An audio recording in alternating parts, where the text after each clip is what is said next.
En cet hiver, le port de Rouen était enveloppé d'un épais brouillard, et la Seine semblait engloutir les navires qui tentaient d'accoster sur ses rives gelées.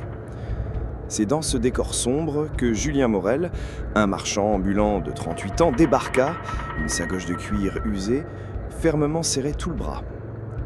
Pour ceux qui l'observaient, il n'était qu'un voyageur fatigué, comme il en croisait tant, traversant la Normandie avec des étoffes, des épices et des babioles venues de l'étranger.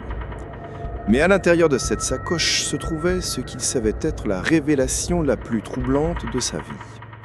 Des documents, capables d'exposer l'un des secrets de sa famille les plus sombres, jamais enregistrés dans la France du XIXe siècle. Parmi des papiers jaunis, des généalogies tracées d'une écriture ferme, des certificats de naissance et des lettres confidentielles, se trouvait la véritable histoire de la famille Duhamel, une lignée qui, depuis plus de 3 décennies, cultivait une image de bourgeoisie normande respectable, tout en cachant un héritage génétique de roideur, de manipulation et de cruauté calculée qui semblait faire partie intégrante de la lignée elle-même. Ce que Julien avait découvert n'était pas surnaturel, c'était quelque chose de bien plus terrifiant. La capacité d'une famille entière à perfectionner, au fil des générations, l'art de détruire quiconque se mettait en travers de son chemin sans jamais laisser de traces apparentes. Avant de continuer avec cette révélation glaçante, une petite pause. Si vous aimez plonger dans des histoires que la Bible peut faire oublier, n'oubliez pas de vous abonner à la chaîne et de nous dire dans les commentaires de quelle ville des France vous nous suivez. Pensez-vous que des histoires de Chelsea pourraient être répandues plus près de chez vous que vous les pensez? Julien Morel n'était pas naïf. Marchand expérimenté, il avait appris très tôt à écouter les conversations dans les tavernes, dans les marchés et sur les quais. Il savait distinguer les rumeurs des vérités dangereuses. Mais les documents qu'il transportait n'étaient pas des rumeurs, c'étaient des preuves. Ils étaient tombés entre ses mains de manière presque accidentelle, lors d'une transaction avec un notaire du Havre qui, avant de mourir, lui avait confié une boîte fermée à clé. À l'intérieur, il avait trouvé la sacoche de cuir qui portait désormais sur sa poitrine. Au début, Julien avait cru qu'il ne s'agissait que de vieilles correspondances, de registres de famille de peu d'importance. Mais au fur et à mesure qu'il lisait, son visage s'était durci. Les lettres parlaient d'enfants envoyés dans des pensionnats, d'où il n'était jamais revenu, de testaments modifiés dans des circonstances suspectes, d'héritiers légitimes tombant mystérieusement malades, peu après avoir revendiqué leur part. Les noms et les dates coïncidaient avec d'anciennes rumeurs de Rouen, des histoires murmurées dans les ruelles, des tragédies chuchotées lors des veillées funèbres, mais jamais reconfirmées. Et c'était là le fil qui les unissait toutes, la famille Duhamel. Rouen, à cette époque, était une ville divisée. Le port était en effervescence avec les marchands étrangers, mais l'intérieur de la ville gardait encore des traditions médiévales, avec des familles influentes qui contrôlaient la vie de quartiers entiers. Parmi elles, aucune n'était plus respectée ou grande que les Duhamel. Ils s'habillaient comme des nobles, même sans titre officiel. Ils finançaient le décolle, mais décidaient qui y avait l'accès. Ils offraient l'aumône, mais choisissaient qui était digne de la recevoir. Il était facile pour des yeux distraits de ne boire que leur générosité. Mais pour ceux qui osaient regarder plus près, il y avait quelque chose de troublant dans cette famille. Une absence de chaleur, une manière calculée de sourire uniquement quand c'était important, une étrange capacité à transformer les ennemis en alliés ou à les faire disparaître à silence. Julien savait que révéler la vérité pourrait lui coûter cher. Mais en marchant dans les rues humides de Rouen ce matin glacial, il ne pensait pas à lui-même. Il pensait aux victimes oubliées, aux familles qui avaient pleuré sa réponse ou non rayé de certificats. Sa sacoche ne contenait pas seulement une partie, elle contenait des histoires réduites au silence. Ce qui nous amène pas encore, c'est comme nous Français parler au monde. Il n'est pas seulement un seul mystère des Duhamel, mais aussi remuer des blessures que leur vie elle-même préférait laisser enfouies. Parce qu'au fond, la véritable question est pas seulement de savoir qui était les Duhamel. La question est à combien d'autres familles comme eux ont une vie silente, profitant de l'isolement, de la confiance, de la vulnérabilité des petites communautés françaises du XIXe siècle. Et plus troublant que cela encore. Les Duhamel ont-ils vraiment été détruits ou certains de leurs secrets les plus sombres sont-ils morts avec eux?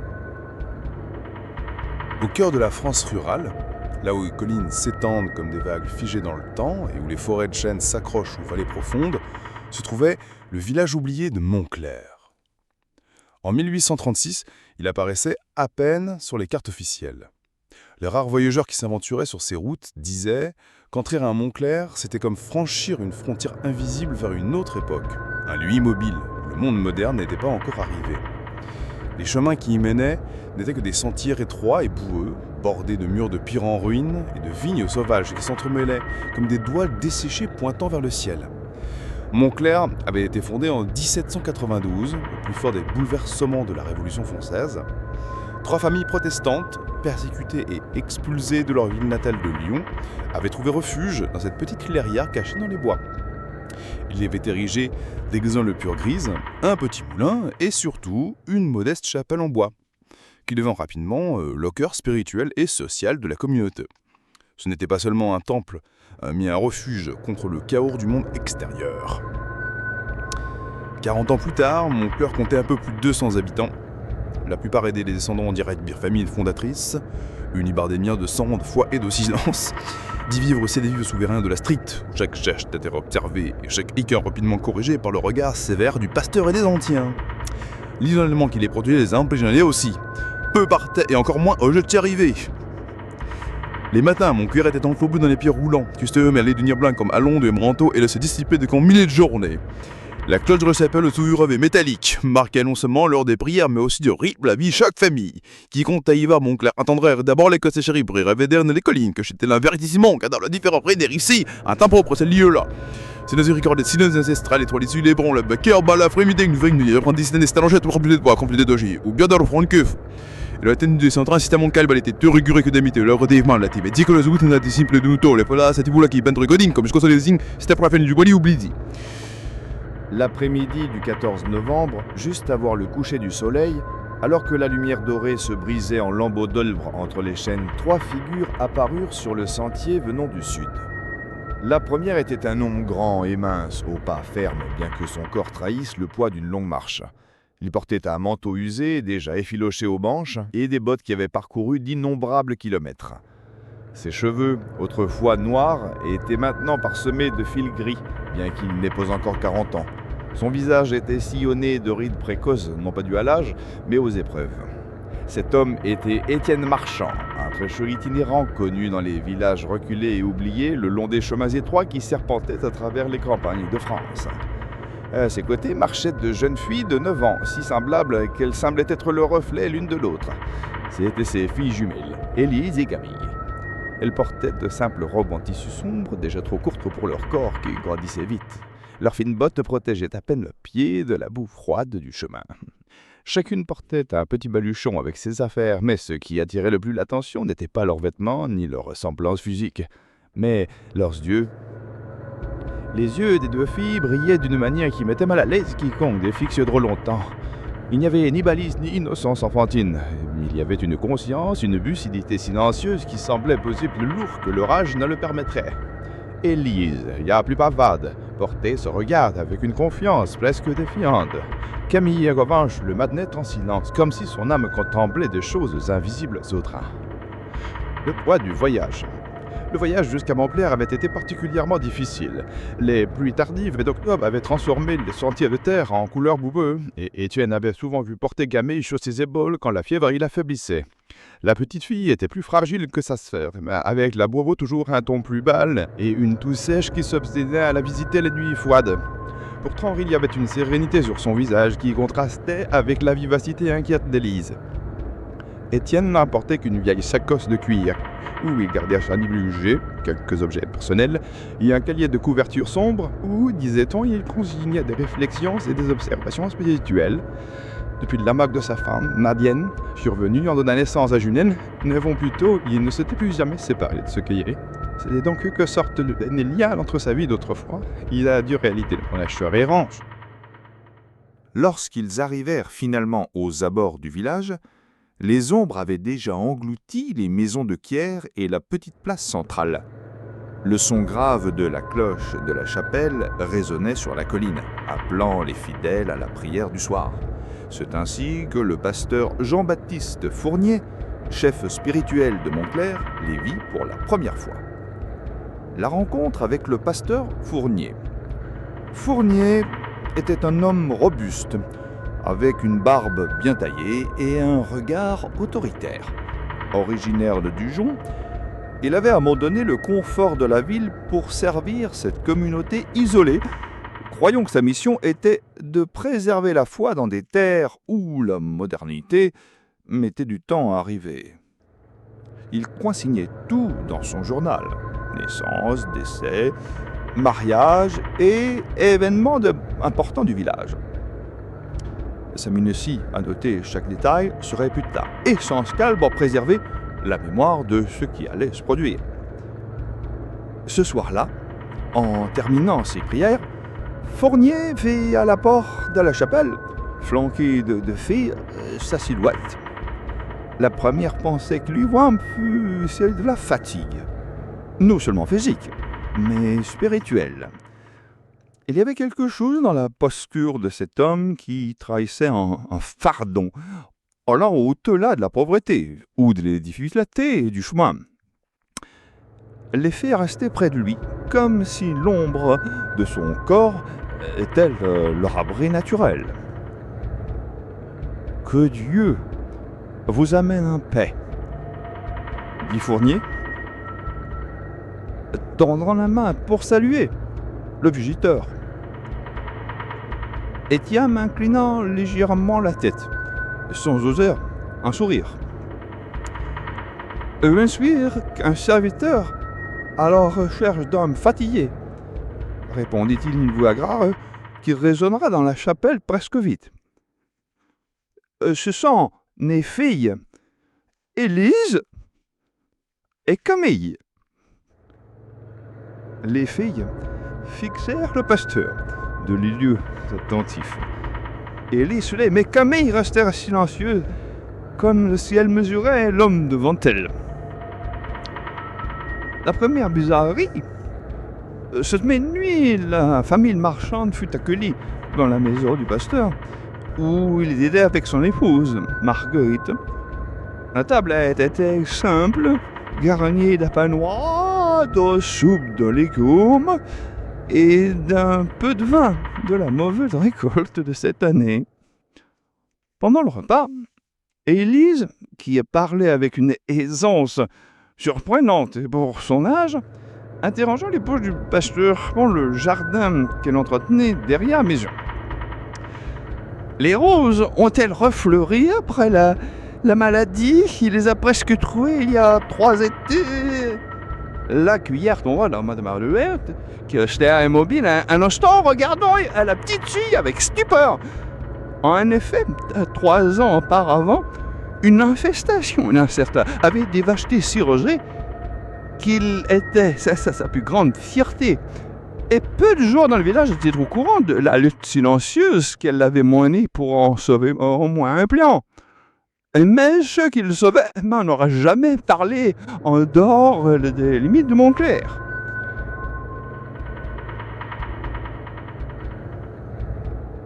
Comment le sais-tu, mon enfant ?» demanda Marguerite d'une voix tremblante. Élise se contenta de sourire et répondit avec un naturel déconcertant. « J'ai rêvé de roses pendant la marche. J'ai rêvé que les plus belles fleurs de tout le comté poussaient ici, juste derrière cette maison. » Camille, jusque-là silencieuse, leva les yeux et compléta d'un murmure. « Mais toutes n'ont pas survécu, n'est-ce pas? Certaines ont été enterrées, comme si elles pleuraient sous la terre. » Le silence qui s'ensuivit fut lourd. Fournier consigna cet épisode dans son journal cette même nuit, le décrivant comme la première fissure dans le voile de la normalité. Les filles, dans les jours qui suivirent, la présence des jumelles ne passera pas aperçue. Rebecca, ou plutôt Élise, avait un magnétisme naturel. Elle parlait aux adultes sans timidité, posait des questions directes, regardait chaque personne dans les yeux avec une intensité qui mettait mal à l'aise. Les gens étaient attirés par elle, bien qu'ils ne sachent pas l'expliquer. Camille, en revanche, semblait se mouvoir dans un silence absolu, comme si elle n'appartenait pas complètement au même monde que les autres. Elle anticipait souvent les phrases de sa sœur ou complétait des pensées inexprimées. Quand on lui posait une question, elle répondait lentement, mais ses mots avaient un poids étrange, comme s'ils n'étaient pas de simples réponses, mais des vérités profondes. Étienne, bien que fier de ses fils, portait aussi l'ombre d'une inquiétude. Ce n'était pas la première fois que ce fillejuge démontrait une connaissance inexplicable. Dès leur plus jeune âge, elle décrivait des rêves qui se réalisaient ensuite, parlait de personnes qu'elle n'avait jamais rencontrées, ou connaissait des secrets qu'elle n'aurait jamais pu apprendre. Au début, il attribuait cela à des coïncidences ou à la sensibilité enfantine. Mais à mesure qu'elle grandissait, les épisodes devenaient plus fréquents, plus clairs, plus impossibles à ignorer. Le poids du passé. Étienne n'était pas étranger à la souffrance. Sa femme, Madeleine, était morte, donnant naissance aux filles par une nuit d'hiver rigoureuse lorsque la neige avait isolé leur petite cabane pendant des semaines. Il l'avait enterrée seule, sous la lune glacée, enveloppée d'un drap blanc. Depuis lors, sa vie avait été japonée par la douleur et la responsabilité d'élever deux enfants qui portaient à la fois le souvenir de leur mère et quelque chose d'inexplicable. Quelque chose dont il ne savait pas si cela venait de Dieu ou d'une source plus sombre. La réputation d'Étienne comme prêcheur itinérant venait justement de ce contraste. Partout où il allait, des communautés entières semblaient renouveler leur foi après son passage. Certains croyaient que c'était la force de ces mots. D'autres, plus attentifs, remarquaient que les véritables réveils spirituels ne commençaient pas pendant ces sermons, mais après les conversations silencieuses des filles avec les habitants. La nuit avant le dimanche, le samedi soir, logé dans la petite cabane prêtée par la congrégation, Étienne veilla au coin du feu presque éteint. Son visage était marqué par l'inquiétude. Lorsque le pasteur Fournier entra, il le trouva avec sa Bible ouverte, mais le regard perdu dans le vide. « Les filles ont eu des rêves troublants cette nuit, » dit Étienne à voix basse. « Elles rêvent souvent des endroits où nous allons. Mais cette fois, c'était différent, plus sombre. » Avant que Fournier ne puisse demander, Élise apparut à la porte, ses cheveux encore emmêlés par le sommeil, mais les yeux clairs fixes. « Pasteur Fournier, dit-elle d'une voix enfantine et ferme, dans votre chapelle, sous la 4e planche du sol, juste à côté de l'autel, il y a quelque chose de caché qui ne devrait pas être là. Camille a rêvé de ce que c'est, et moi, j'ai rêvé dans la raison pour laquelle c'est caché. » Le sang quitta le visage du pasteur. En effet, il y avait quelque chose de caché sous ces planches, un objet que personne, à part lui, ne connaissait. Camille s'approcha, ses pieds nus glissant sur le plancher de bois. « C'est une bouteille marron, » dit-elle doucement, enveloppée dans un morceau de tissu bleu, la couverture d'un bébé. Fournier sentit ses jambes flageoler. C'était vrai. Le tissu était le dernier vestige de son fils, mort alors qu'il n'était qu'à l'horizon, 5 ans plus tôt. Il avait caché cette bouteille de vin sous l'autel comme un rappel douloureux de sa propre faiblesse, de la tentation qui le tourmentait encore, et de la perte qu'il n'avait jamais pu surmonter. Étienne posa sa main sur l'épaule du pasteur. Son regard bel et compassion et une profonde fatigue. Cela a commencé quand elles étaient très petites, dit-il. Au début, j'ai cru que c'était juste de l'intuition d'enfant. Mais à mesure qu'elles grandissent, leurs perceptions deviennent plus spécifiques, plus impossibles à expliquer par des moyens naturels. Fournier ne répondit pas. Il se contenta de fermer les yeux, murmurant une prière silencieuse, cherchant dans sa foi un refuge contre le sentiment que quelque chose d'extraordinaire, et peut-être de dangereux, venait d'entrer à Montclair. L'aube pointait à peine lorsque la cloche de la petite chapelle de Montclair tinta, annonçant la première réunion de la journée. Ce n'était pas un appel festif, ni même solennel. Le tintement résonnait sur les collines, comme si le bronze était fatigué, portant en lui non seulement le poids du métal, mais celui de décennies de silence et de secrets gardés.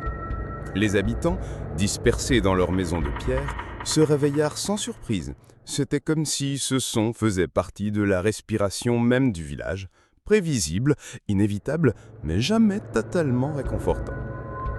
Ce matin-là, le brouillard était plus épais que d'habitude. Il descendait des pentes et s'étendait sur les ruelles étroites comme un lourd manteau, estompant les contours, troublant la vue. Pour ceux qui ne connaissaient pas bien Montclair, y marcher, c'était comme être prisonnier d'un rêve mal cousu. Mais pour les villageois, le brouillard était devenu presque un compagnon. Presque, car il y en avait qui juraient qu'au milieu de lui, on entendait parfois des chuchotements. et ce n'étaient pas des simples échos du vent. La rumeur des collines, Marie Delaunay, l'une des plus rieffunes du village, disait souvent que le brouillard était fait des larmes de ceux qui n'avaient jamais reposé en paix. Écoutez bien, et vous entendrez des noms, des histoires, des demandes de pardon, murmurait-elle aux jeunes filles qui venaient l'aider à filer la laine. La plupart riaient, disant que c'était l'imagination d'une véritable mat qui perd le temps, mais d'autres n'en devaient pas en douter. Ce matin-là, alors que la communauté se dirigeait vers la chapelle, les rumeurs ressurgirent avec force. Jean Morel, le jeune pasteur nouvellement arrivé, sentit un frisson lui parcourir les gînes en traversant la place courante de Brume. Il marchait accompagné des plus anciens habitants, Henri Defour et Étienne Lambert, et il parlait à voix basse, comme s'il craignait que leurs mots ne se perdent dans l'air.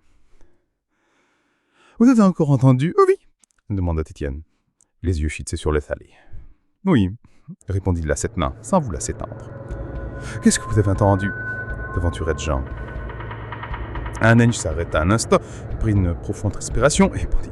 « Des enfants ont terri ce qui court entre les sables, mais il n'y a pas d'enfants qui jouent si haut, et encore moins dans la forêt haute. » J'entendais chercher une explication logique.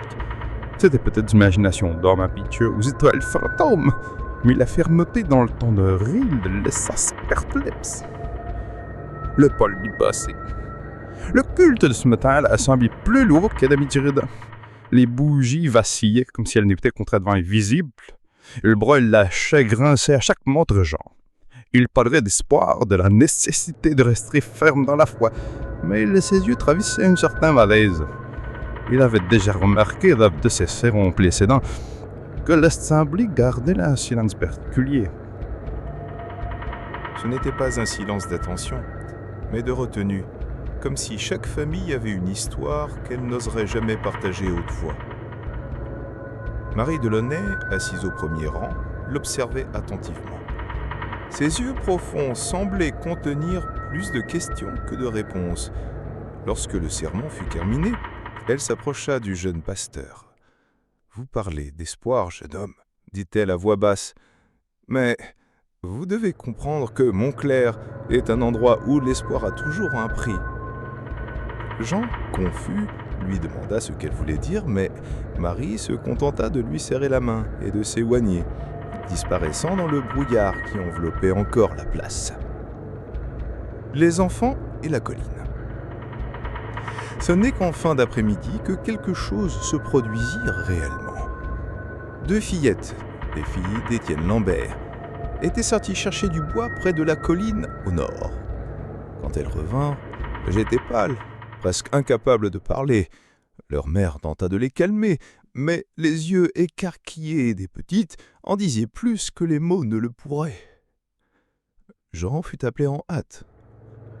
Elles ont dit qu'elles ont entendu quelqu'un les appeler par leur nom, raconta la mère, angoissée. Mais il n'y avait personne, juste des arbres et du brouillard.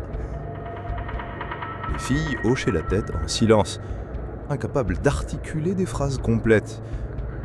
Une d'elles cependant réussit à chuchoter quelque chose à l'oreille du pasteur. Ce n'était pas une voix étrangère. C'était celle de notre grand-mère. Mais elle est morte l'hiver dernier. J'en sentis un nœud se serrer dans la gorge. Il essaya de rester calme, mais intérieurement, il avait le sentiment que quelque chose échappait à son contrôle. Le journal publié.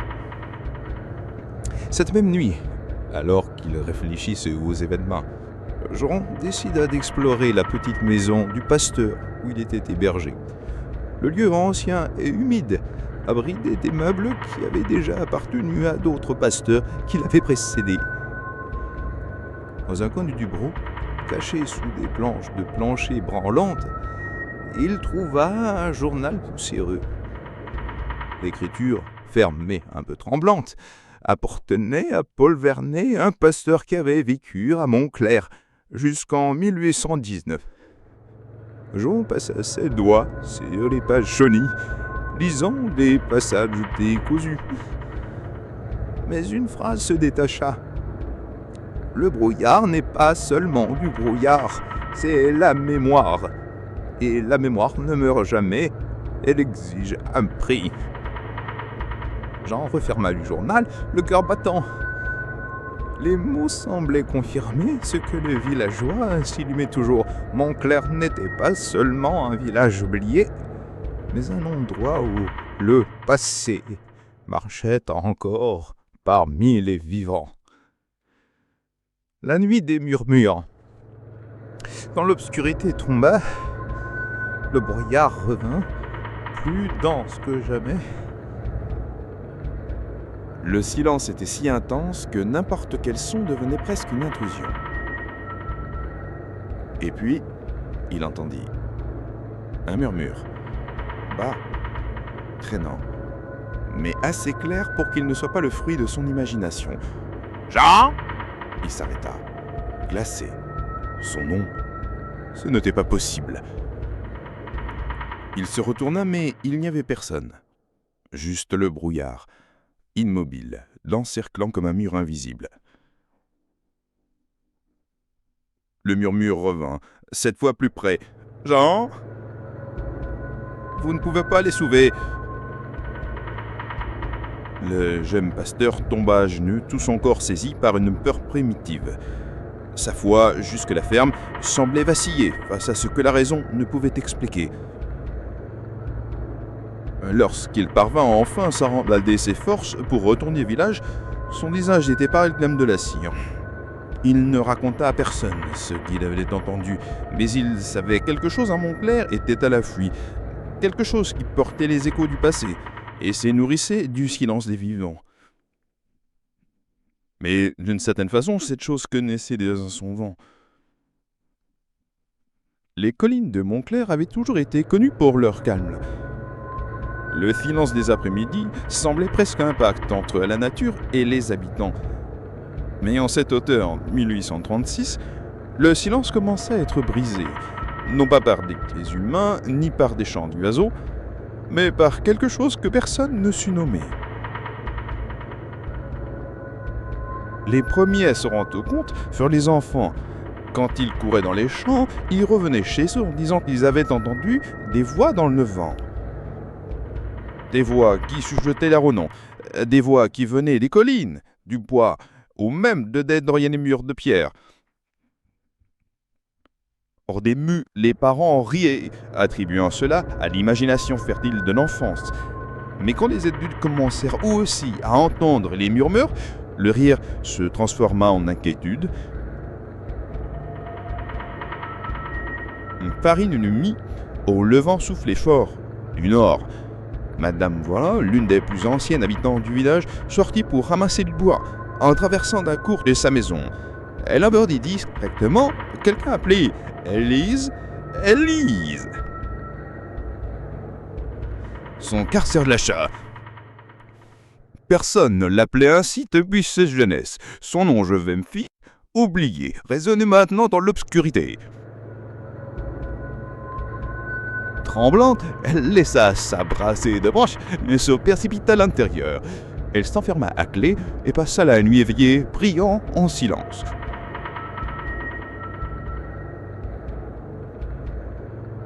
Les récits se retendirent. Un paysan torche doit avoir entendu, en labourant son champ, une chanson dans une langue qu'il ne connaissait pas. Un groupe de jeunes prétendit avoir vu des ombres se déplacer entre les arbres au son de chuchotements.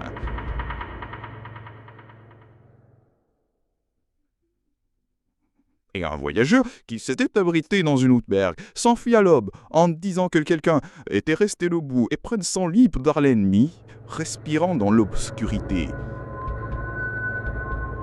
Le pasteur de la petite chapelle, M. Duval, convoqua une réunion d'urgence. Réunis sous la faible lumière des lampes, les habitants remplissaient l'espace, les visages pâles et les regards anxieux. Le pasteur éleva la voix, mais même lui semblait incertain. « Mes frères, nous ne devons pas céder à la peur. Le vent peut tromper nos oreilles. L'ennemi profite de nos faiblesses pour nous détourner de la foi. » Malgré ces paroles, personne ne fut réconforté. L'air de la chapelle semblait lourd, presque suffocant. Et lorsqu'une fenêtre claqua toute seule au milieu de la réunion, la moitié de l'assemblée se signa immédiatement. Mais ce que les habitants ne savaient pas, c'est que cette même nuit, une nouvelle tragédie commençait à se dessiner à Montclair. Une tragédie qui donnerait un sens au chuchotement dans le vent et qui ferait que le village ne questionnerait pas seulement sa foi, mais sa propre santé mentale. Les portes de la salle d'audience s'ouvrirent avec un grincement métallique qui sembla résonner dans la poitrine de Mary. Elle entra lentement, comme si chaque pas la rapprochait non seulement du banc de témoins, mais aussi d'un miroir où il serait obligé de regarder tout ce qu'elle était devenue. La salle était comble, pleine de curieux, de journalistes et de voisins qu'elle connaissait depuis l'enfance. Les regards la suivaient comme des lames aiguisées, coupant toute tentative de cacher sa honte. Elle s'assit, et pendant un instant, elle voulut disparaître dans le siège dur en bois. Mais il n'y avait pas d'échappatoire. En levant les yeux, elle croisa le regard de Sarah, son ex-meilleure amie, la femme qui était maintenant au centre de toute la tragédie. Sarah ne semblait plus la même. Il y avait de la dureté sur son visage, mais aussi une profonde fatigue, comme si chaque nuit blanche avait éteint un peu de la lumière que Mary avait un jour appris à aimer et à envier. Le juge annonça le début de l'audience, et le procureur se leva avec la froideur calculée de quelqu'un qui savait exactement où appuyer sur la blessure. Sa voix remplit le tribunal, ferme et implacable. « Madame, Mary Wilder, est-il vrai que vous avez présenté le bébé comme votre fils légitime, alors qu'en réalité, il ne vous appartenait pas ?» Le cœur de Mary s'emballa, le silence qui suivit la question sembla peser plus lourd que le son de l'accusation elle-même. Elle sentit sa respiration se bloquer dans sa gorge, comme si déglutir était un aveu. Je voulais seulement savoir, brisa. Le procureur avança, impétroyable. Nous sommes ici pour des désirs ou des intentions. Avez-vous menti, oui ou non? Mary ferma les yeux une seconde, cherchant dans le noir de son esprit, ni su. Mais le vide qu'elle y trouva fut cruel. Quand elle les rouvrit, elle ne rencontra pas seulement le regard sévère du juge, mais aussi les yeux de Sarah, fixés sur elle, mêlant colère et chagrin. « Oui », murmura-t-elle presque inaudible. Un murmure parcourut le tribunal. Certains haussèrent les sourcils, d'autres échangèrent des regards complices, comme si cette confession était la dernière pièce d'un puzzle que tout le monde savait déjà reconstituer. Marie voulut se faire encore plus petite, mais le procureur ne lui laissa aucun répit. « Comprenez-vous la gravité de ce que vous avez fait ? Présenter un enfant qui n'était pas le vôtre, exposer des innocents à un mensonge aussi dévastateur ?» Elle respira profondément, cherchant des mots pour expliquer l'inexplicable. J'avais besoin de croire que je pouvais recommencer, qu'il y avait encore une place pour moi quelque part. Le juge inclina la tête, mais il n'y avait aucune compassion sur son visage. Seulement la rigidité de celui qui porte la balance de la loi, indifférent, faiblesse humaine. Pendant ce temps, Sarah ne la quittait pas des yeux. Elle ne clignait pas, ne détournait pas le regard, comme si chaque seconde était un affrontement silencieux. Mary sentait qu'entre elles, il n'y avait plus qu'une accusation. Il y avait l'ombre de toutes leurs années d'amitié, de confidence et du rire partagé. C'était comme si elles étaient toutes les deux prisonnières d'un jeu de miroir, chacune reflétant le pire de l'autre. La défense tenta d'intervenir, arguant que Mary n'avait pas agi par malice, mais par désespoir. Pourtant, chaque mot semblait si petit face au poids de la vérité. Pour l'assistance, elle était déjà marquée, pas seulement comme une accusée, mais comme le symbole d'une faute morale que personne ne semblait disposé à pardonner. À cet instant, quelque chose traversa le Mary, peu importe ce qu'elle disait désormais, pour le tribunal, pour Sibozan, pour Sarah, l'image était déjà figée. Et c'était peut-être ça le vrai jugement, pas seulement la peine inscrite au procès-verbal, mais la condamnation éternelle dans le regard de tous. Le marteau du juge frappa, mettant fin à la session de la journée. Le son sec résonna comme la fermeture d'une porte qui ne s'ouvrirait peut-être jamais plus. Mary resta là quelques secondes, paralysée, avant d'être conduite à l'extérieur. À chaque pas, elle avait le sentiment de porter de chances difficiles, forgées non peu par du fer, mais par le souvenir de tout ce qu'elle avait perdu. Et au fond d'elle-même, une question persistait, tel un murmure lancinant. Serait-il un jour possible de se regarder dans le miroir sans y voir l'ombre de ce mensonge? Le criminal, ce matin-là, semblait plus lourd que jamais. Les hautes fenêtres laissaient entrer une lumière froide qui traçait des lignes pâles sur le sol en bois, comme si même le soleil avait peur d'entrer complètement dans ce lieu. Il y avait une tension invisible, presque palpable, comme une corde tendue sur le point de se rendre. Marie rentra accompagnée de son avocat. Ses pas, fermes en apparence, cachaient le chaos qui bouillonnait en elle. Chaque regard qui se posait sur elle semblait être une accusation muette. C'était comme si le silence triait plus fort que n'importe quelle parole. D'un côté, l'accusation empilée de documents, prêts à être utilisés comme des armes. De l'autre, des membres de la famille et des curieux observaient dans l'attente, essayant de déchiffrer qui était la vraie Marie Waldeuse. La mère dévouée qui fièrement présentait son fils à sa meilleure amie, ou la fin de foi et calculatrice qui était maintenant assise devant la justice. Lorsque le juge entra, tout le monde se leva par respect. Le grincement des chaises doté d'un tonnerre étouffé. La procès allait commencer, et il n'y avait plus de retour en arrière possible. La première témoin, appelée, fut une voisine qui décrivit en détail les jours où elle avait vu Maline et le bébé en ses brèves. Elle parlait avec conviction, mais aussi avec hésitation, comme si elle craignait d'en révéler plus que ce qu'elle savait. Chaque phrase était notée, chaque mot était posé comme une preuve. Marie écoutait sans bouger. Seul celui qui liait lentement, comme si chaque somnique racontait qu'une épine enfonçait dans sa peau.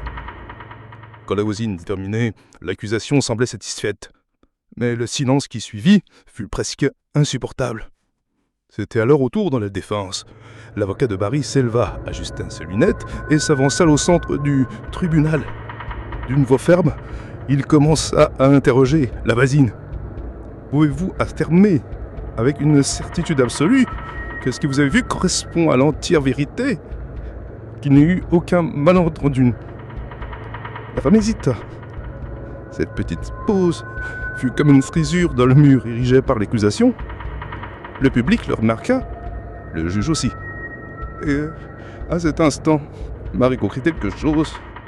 Plus que le document, plus que les preuves, ce qui était en jeu était le poids du silence. Chaque personne présente portait des doutes qu'elle ne s'est pas exprimés à voix haute. Chaque regard en disait plus que n'importe quel témoignage. Le silence ne c'était pas une absence, c'était une présence écrasante. C'était un jugement invisible.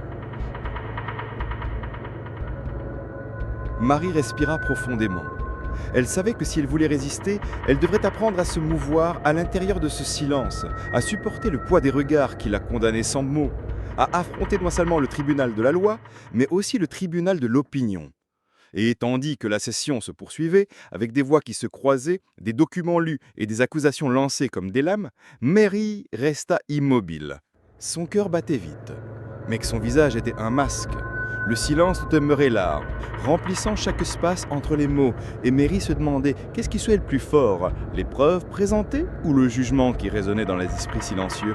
Elle n'avait pas encore la réponse, mais elle était certaine qu'à partir de ce moment, chaque mot, chaque souffle et chaque geste serait pesé non seulement par le juge, mais par le monde qui l'observait avec des yeux avides de vérité cachée. Les collines de Montclair avaient toujours été connues pour leur calme. Le silence des après-midi semblait presque un pacte entre la nature et les habitants. Mais en cet automne 1836, le silence commençait à être brisé, non pas par des cris humains ni par des chants d'oiseaux, mais par quelque chose que personne ne savait nommer. Les premiers à s'en rendre compte furent les enfants. Quand ils couraient dans les champs, ils revenaient chez eux en disant qu'ils avaient entendu des voix dans le vent, des voix qui chuchotaient leur nom, des voix qui venaient des collines, du bois ou même de derrière le mur de pierre. Au début, les parents riaient, attribuant cela à l'imagination fertile de l'enfance.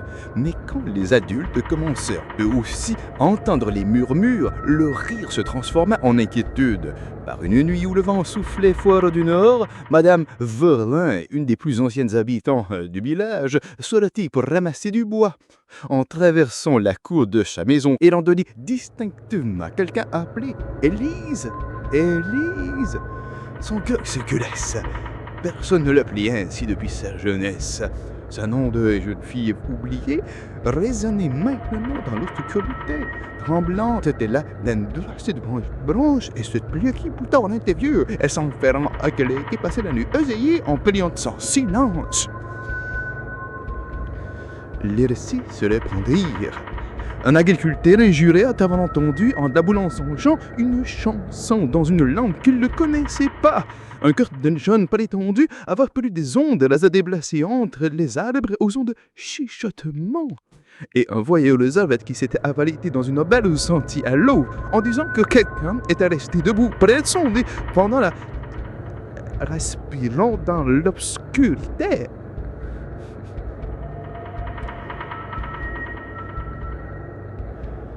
Le pasteur de la petite chapelle, M. Duval, convoqua une réunion d'urgence.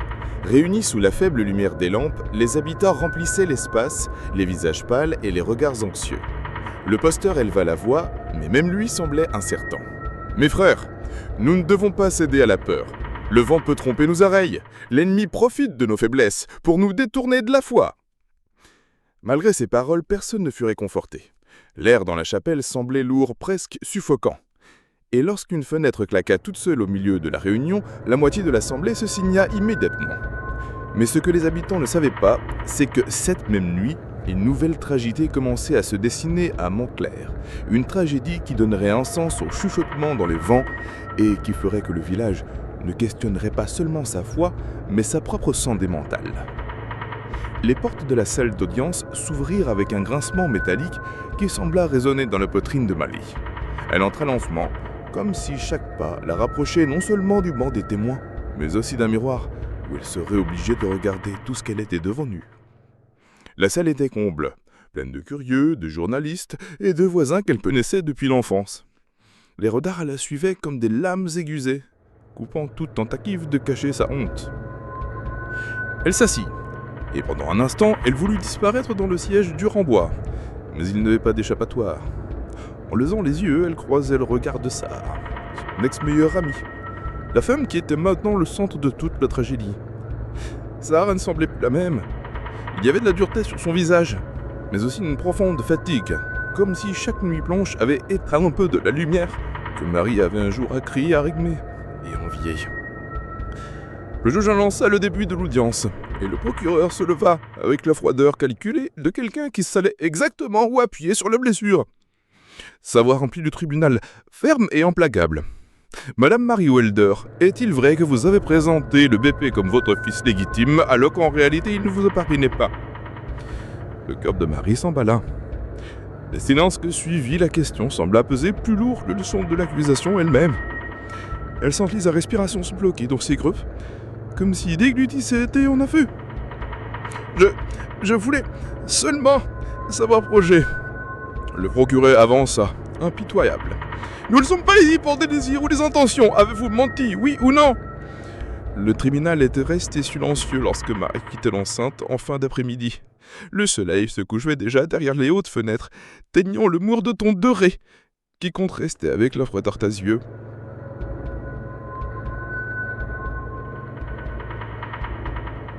Ses pas résonnaient dans le couloir, précis, presque comme s'il fuyait quelque chose d'invisible. Il y avait dans ses yeux un mélange de soulagement et de tourment, comme si chaque mot prononcé au tribunal avait ouvert de vieilles blessures qui n'avaient jamais complètement cicatrisé. Dehors, la ville semblait poursuivre sa routine, comme si rien ne s'était passé. Les gens passaient à la hâte, préoccupés uniquement par leurs propres histoires, sans imaginer le poids que Mary portait. Mais pour ceux qui suivaient l'affaire de près, il était impossible de l'ignorer. Ce procès ne concernait pas seulement les lois, les témoignages et les preuves. Il s'agissait de promesses brisées, de liens qui avaient été tissés de manière fragile et qui s'étaient cruellement déchirés. Cette nuit-là, Mary rentra chez elle en silence. Chaque objet autour d'elle semblait porteur de souvenirs. La tasse de café sur la table lui rappelait les matins où elle partageait des confidences avec son ami. Le berceau dans le coin de la pièce, désormais vide, était le rappel douloureux d'un début de vie entouré d'espoir. L'écho des promesses qui avaient autrefois semblé si fermes résonnait encore comme une mélodie maudite. Le procès s'était transformé en une avenne de récits. D'un côté, Mary essayait de prouver la vérité de sa douleur. De l'autre, son ancien ami, désormais sa plus grande adversaire, se défendait avec la même intensité. Chaque mot après un froideur. À chaque témoignage, ce n'était pas seulement le conflit pour la garde qui était révélé, mais une lutte encore plus profonde, la bataille pour la mémoire de ce qui s'était réellement passé. Les promesses qu'il est autrefois les deux femmes apparaissaient au tribunal comme des spectres, des souvenirs d'après-midi entières arrivés ensemble, de conversations où Mary s'appuyait sur son ami pour supporter ses pleurs de la maternité, mais aussi des souvenirs de petits gestes qui, rétrospectivement, semblaient être élus de l'incraison, des regards insistants vers le bébé, des conseils qui sonnaient comme de la manipulation, des étreintes qui cachaient des intentions. L'avocat de Mary, en préparant les prochaines sessions, insistait pour qu'elle soit forte. Mais en elle, la force se confondait avec la fragilité. Après tout, comment mettre des mots sur ce qui était un jeu? Comment traduire un atout moderne de douleur de voir sa confiance transformée en une arme contre lui-même? C'était comme si chaque témoin qui montait à la barre allumait d'une nouvelle flamme d'incertitude à lui. Il y avait ceux qui se souvenaient de leur rire à midi. Il y avait ceux qui insureraient que Mary, dans sa fragilité émotionnelle, avait donné plus du qu'elle ne voulait l'admirer. Le tribunal oscillait à des versions, et chaque version semblait contenir un peu de vérité et beaucoup de venin. Dans ce chapitre de sa vie, Mary commençait à comprendre une chose cruelle. La justice ne se meut pas par le poids de la douleur, mais par le poids des preuves. Et les preuves, pour elle, étaient des fragments difficiles à rassembler. Sa plus grande arme n'était pas un document, mais le souvenir. Et les souvenirs, face à la froideur de la loi, étaient toujours contestables. L'écho des promesses brisées continuait de la suivre, non seulement au tribunal, mais aussi en elle-même. Chaque mot de serment d'amitié, chaque « je serai là pour toi » que son ami lui avait dit, sonnait maintenant comme une ironie cruelle. Et, au fond d'elle, Mary savait, ce qui était en jeu n'était pas seulement un procès, mais sa propre identité en tant que mère, en tant que femme, et en tant que personne qui avait trop cru aux liens humains. Tandis que la nuit avançait, Mary s'assit devant le berceau vide, passant ses doigts sur le bois froid. Elle murmura une promesse silencieuse, cette fois pour elle seule. Peu importe qui arriverait, elle ne laisserait pas cette histoire être oubliée. Si la justice des hommes échouait, la vérité résonnerait encore dans sa voix. Et c'est avec cette pensée qu'elle s'endormit, sans se douter que le lendemain apporterait de nouvelles révélations et que le tribunal, plus que jamais, se transformerait en une scène de souvenirs déformés où chaque mot pouvait être à la fois une arme et une tentative désespérée de racheter la vérité. Le tribunal était bondé ce matin-là. L'affaire Mary Wilder n'était plus un simple procès, elle était devenue un spectacle qui suscitait la curiosité et les débats à chaque coin de rue de la ville. Les reporters se disputaient la première rangée, avides de chaque mot qui pourrait faire les grands titres. Les gens ordinaires, pour la plupart sans aucun lien avec la famille, se serraient sur les bancs du fond, attirés par l'aura de mystère et le point grêle de l'histoire qui s'érodait devant tout le monde. Mary, le visage fatigué, était assise à côté de son avocate. Le temps semblait avoir laissé des marques profondes sur ce visage. Des sangs de creux, l'expression abattue et une sorte de vide dans le regard. Ce n'est pas seulement la pression du jugement qui l'a consumé, mais la conscience que toute sa vie est en train d'être clé devant des inconnus. Ses erreurs, ses peurs, ses secrets. Ce jour-là, la dernière partie de l'accusation, elle était entendue. Le procureur avait confié un récit un peu calme. Mary, en tant que manipulatrice, une femme capable de tremper jusqu'à sa meilleure amie, l'embrainement dans une toile du mensonge qui avait abouti au terminal. Le procureur parle avec continuation, son rapport résonnait dans la salle, tandis qu'elle montrait un document d'avessage et des témoignages.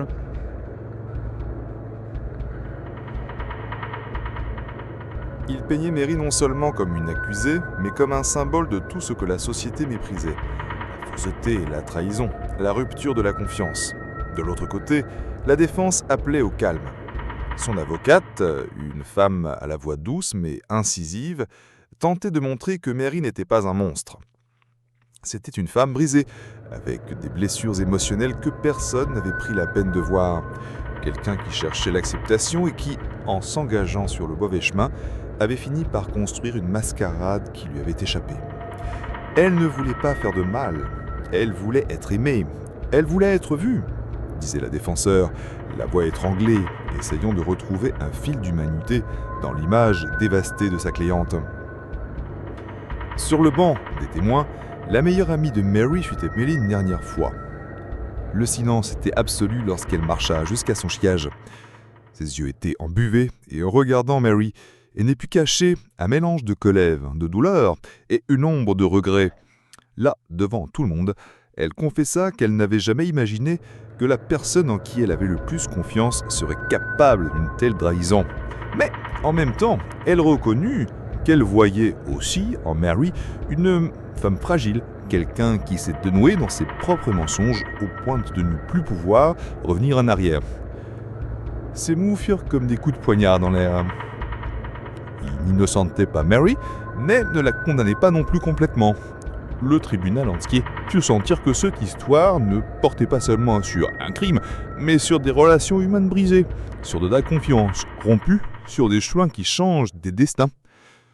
Lorsque le juge demanda finalement le silence pour prononcer son sentence, tout le monde retint son souffle. Il était 16h03, le salon était rempli d'une tension presque palpable. Le son du marteau résonna, et avec lui, la vie de Marie prit un tournant définitivement. Marie fut reconnue coupable de falsification et de fraude. La peine n'était pas légère, mais ce n'était pas non que la plus sévère.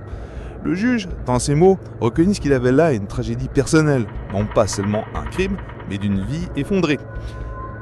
Madame, vous avez construit une histoire sur tes mensonges, et maintenant vous en payez le prix pour chaque mot non dit, pour chaque vérité chassée. Que cette sentence serve non seulement de punition, mais aussi de réflexion. Marie ferma les yeux. Elle ne pleura pas, elle ne criera pas. Elle resta simplement en silence, comme si elle acceptait enfin le poids de la réalité. Sa meilleure amie l'observait, et pour la première fois depuis longtemps, Marie réussit à la regarder. Il n'y avait pas de pardon dans ce regard, mais il y avait de la compréhension. Et peut-être, à un moment donné dans le futur, une chance de rédemption. Dehors, le monde continuait de commenter, de juger, de pointer du doigt. Mais pour Marie, tout ce qui restait était l'écho des mots du juge et la certitude que sa vie ne serait plus jamais la même. Alors quand on la conduisait hors du tribunal, le bruit des caméras et des journalistes semblait lointain. Dans son esprit, une seule phrase se répétait. « Si j'avais dit la vérité, dès le début. » Il était trop tard pour revenir en arrière.